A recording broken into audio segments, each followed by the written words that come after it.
തിരുവനന്തപുരത്ത് അമീബിക് മസ്തിഷ്ക ജ്വരത്തിൻ്റെ ലക്ഷണങ്ങളുള്ള രണ്ടുപേരെ കൂടി നിരീക്ഷണത്തിലാക്കി. നെല്ലിമൂട് സ്വദേശികളായ അഖിൽ, സജീവ് എന്നിവരെയാണ് ഇന്നലെ തിരുവനന്തപുരത്തെ മെഡിക്കൽ കോളേജിൽ പ്രവേശിപ്പിച്ചത്.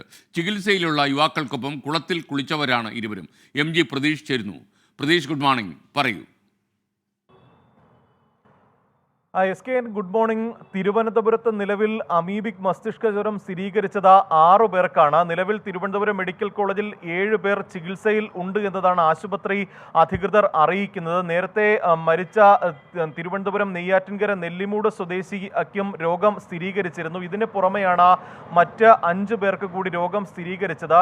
ഇന്നലെ സമാന ലക്ഷണങ്ങളുമായി 2 പേരെ കൂടി മെഡിക്കൽ കോളേജിൽ പ്രവേശിപ്പിച്ചിട്ടുണ്ട്.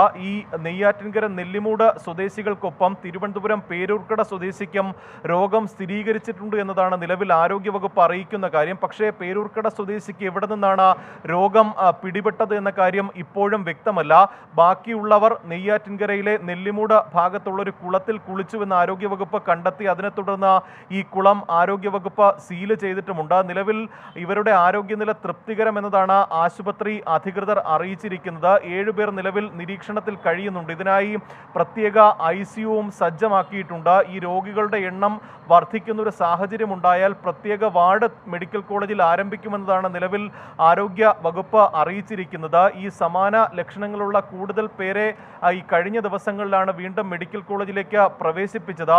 ഏതെങ്കിലും തരത്തിൽ കൂടുതൽ പേരിലേക്ക് ഈ ലക്ഷണങ്ങൾ പ്രകടമാകുന്നുണ്ടോ എന്ന് നിരീക്ഷിക്കാൻ ഈ രോഗം സ്ഥിരീകരിച്ച ഇടങ്ങളിലും പ്രത്യേക നിരീക്ഷണം ആരോഗ്യവകുപ്പ് ഇതിനോടകം തന്നെ ഏർപ്പെടുത്തിയിട്ടുണ്ട്. ആദ്യഘട്ടത്തിൽ തന്നെ ലക്ഷണങ്ങൾ പ്രകടമായതോടുകൂടി തന്നെ രോഗം ഗുരുതരാവസ്ഥയിലേക്ക് പോകുന്ന സാഹചര്യം ഒഴിവാക്കാൻ ആരോഗ്യവകുപ്പിന് കഴിഞ്ഞു എന്നതാണ് ഏറ്റവും പ്രധാനപ്പെട്ട കാര്യം. വളരെയധികം മരണനിരക്കുള്ള ഒരു രോഗം കൂടിയാണ് അമീബിക് മസ്തിഷ്ക ജ്വരം. നേരത്തെ മലബാർ മേഖലയിലായിരുന്നു രോഗം സ്ഥിരീകരിക്കപ്പെട്ടിരുന്നത്. പക്ഷേ ഇപ്പോൾ തിരുവനന്തപുരത്തും കൂടുതൽ പേരിലേക്ക് രോഗം എത്തുന്നു എന്നതാണ് ആശങ്കയുണ്ടാക്കുന്നത്. SKN MG പ്രതീഷാണ് വിവരങ്ങൾ നൽകുന്നത്.